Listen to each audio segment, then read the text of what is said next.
Well, Ginger, there's so much violence in the world today, and so many people that are hurting, and so many people that are angry, and so much injustice. And I think there's probably never been a time where it might be harder to really keep your heart tender before God. Oh, I think you're absolutely right.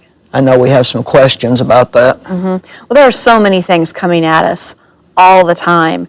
And you've been teaching on the parable of the sower and keeping that heart right. And one of the first questions comes from Donna from Dallas, and she says, what characteristics and behaviors represent the good soil? So what do we need to be good soil for God's word to sink into and take root? Well, the more that the character of Christ is developed in us, the better it is. You know, when you have a murmuring heart, you're never happy, you're always complaining about something, or when you've got a lot of jealousy or envy or especially anger, there's somebody that hurts you and you won't forgive them. Yeah. It's hard for the word to go in. There's a scripture in James in the Amplified Bible that says the word must be sown in a heart of peace by someone who works for and makes peace. And so if I bring that to the most practical level, that's like, if you're coming to my conference,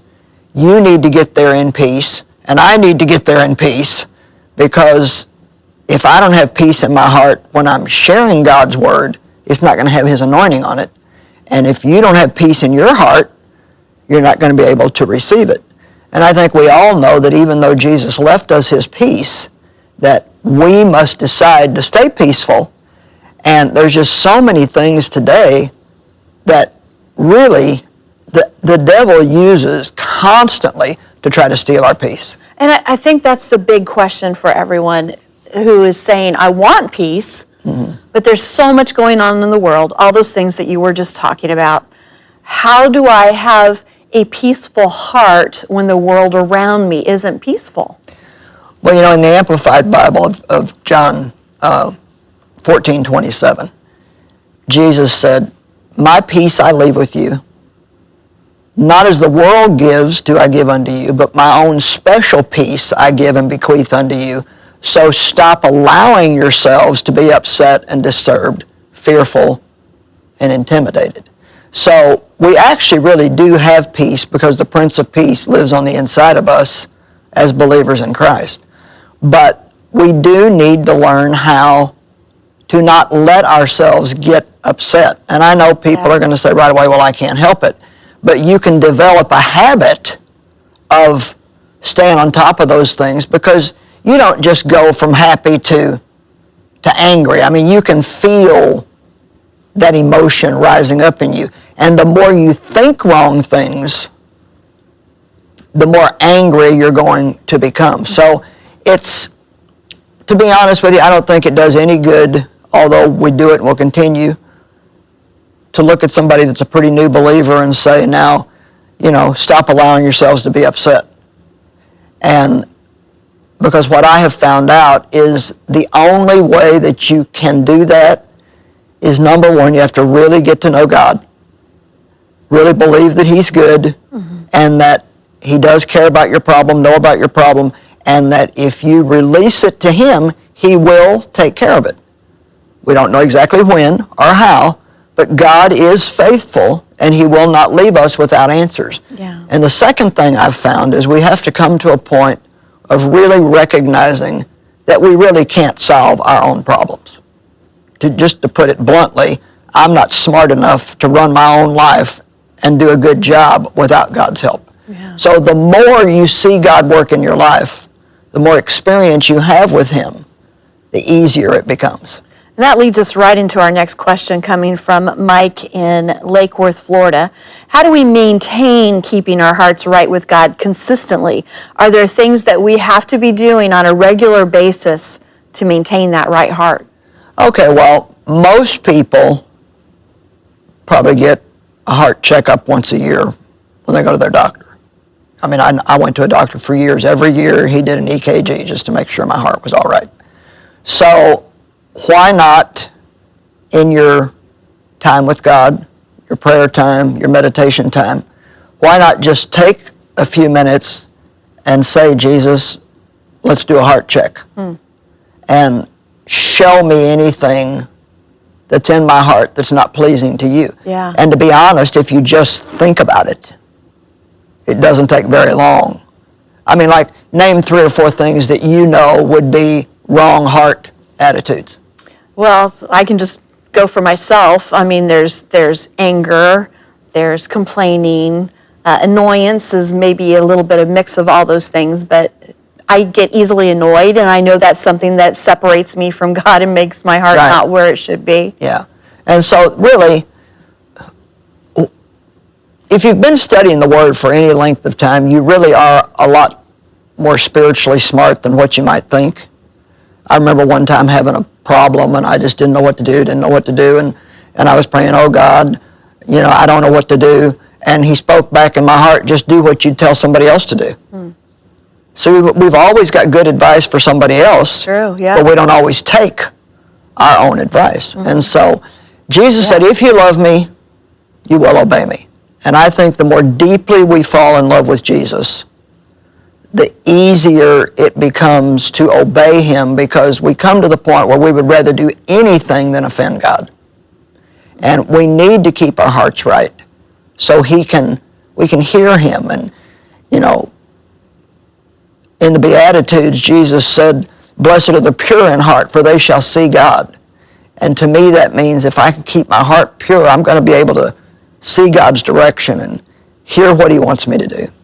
I love hearing this from you, because the questions that come in, you've experienced so much of what people are talking about.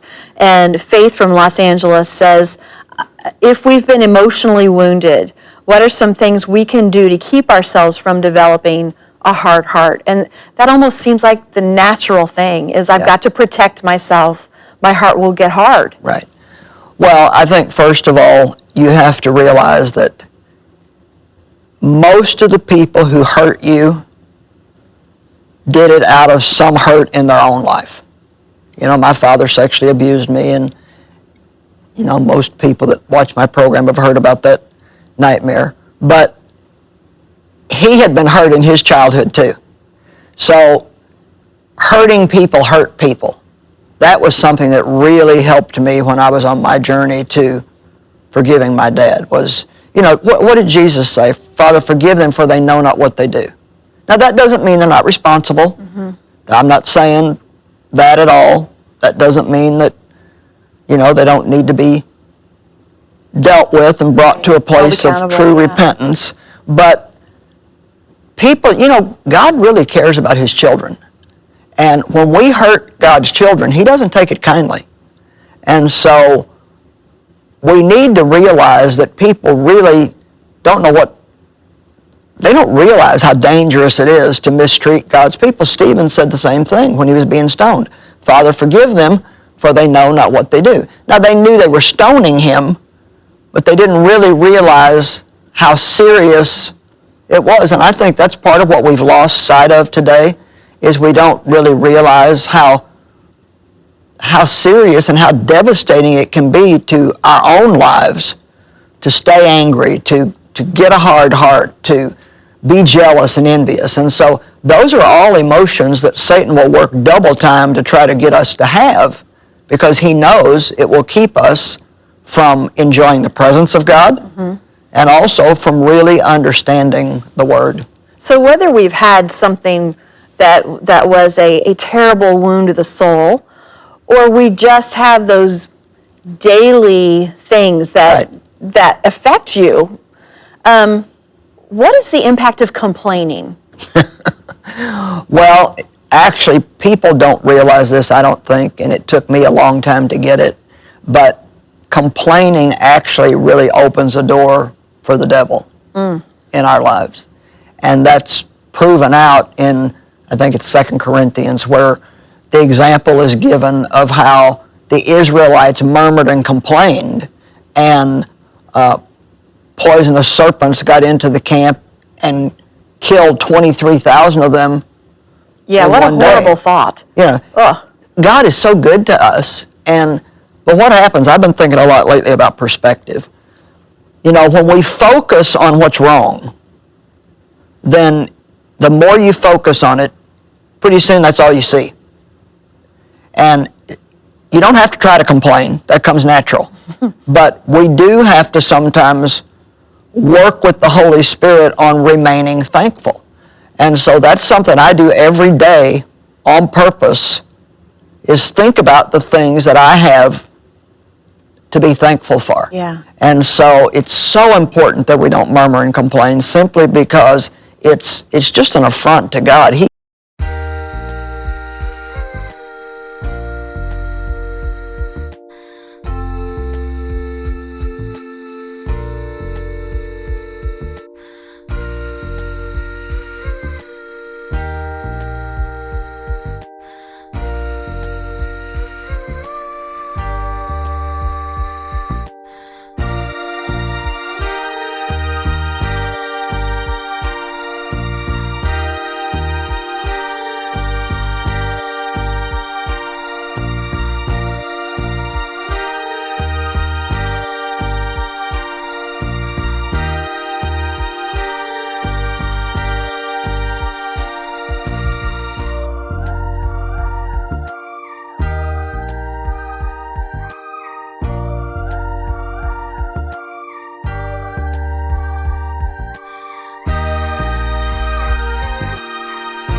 is so good.